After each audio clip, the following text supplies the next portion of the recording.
volleyeurs confinés. Alors aujourd'hui ça va être très simple pour l'échauffement, c'est 1 km de course à pied. Allez go!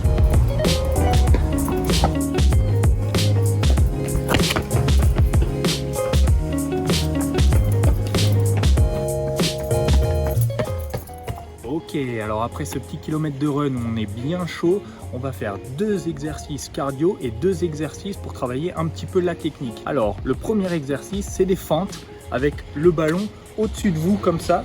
Ça va vous permettre de travailler vraiment la mobilité de l'épaule. Donc vous vous mettez comme ça et vous envoyez les fentes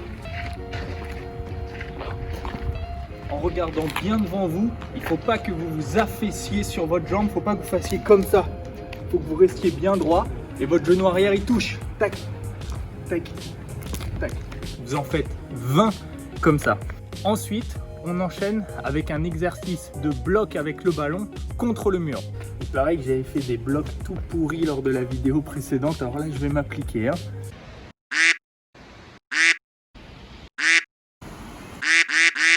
Vous descendez avec la balle, vous touchez le sol, vous remontez et vous poussez contre le mur, comme si vous étiez à la bataille au filet avec un autre joueur. Et vous enchaînez 10 jumps comme ça. Vous descendez, vous sautez, vous poussez.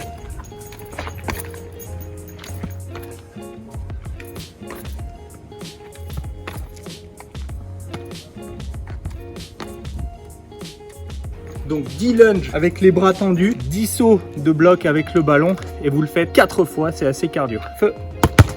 Une fois que le physique est terminé, on va faire 2 exercices vraiment pour travailler la technique. On va travailler tout d'abord la passe, mais plus particulièrement le positionnement des jambes au moment où vous faites la passe. Donc vous vous imaginez qu'ici c'est le filet. Là j'ai de la chance, j'ai une rainure au sol. Vous allez lancer le ballon, le laisser rebondir, puis faire une passe après. Ce qu'il faut, c'est que la jambe qui soit le plus proche du filet soit en avant. Donc vous devez vous concentrer là-dessus. Vous lancez la balle, vous laissez rebondir, et vous faites votre passe avec la jambe vraiment du côté du filet en avant.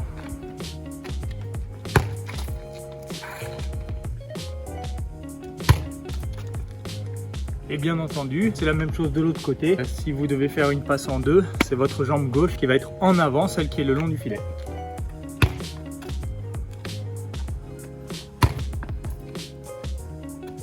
« 10 passes en 2, 10 passes en 4, à 10 doigts et en manchette.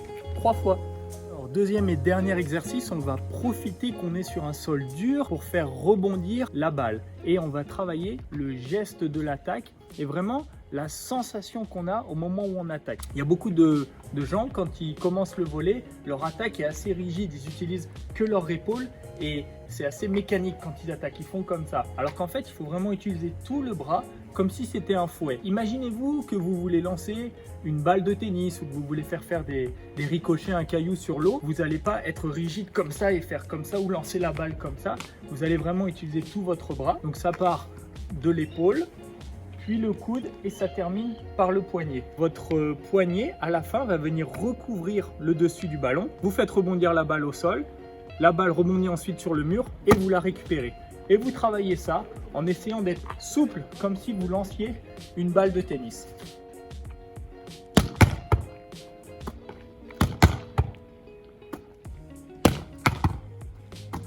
Si vous êtes à l'aise, l'idée c'est que vous enchaînez les attaques sans bloquer la balle. Et si vous êtes vraiment très à l'aise, vous pouvez en profiter pour travailler votre bras gauche.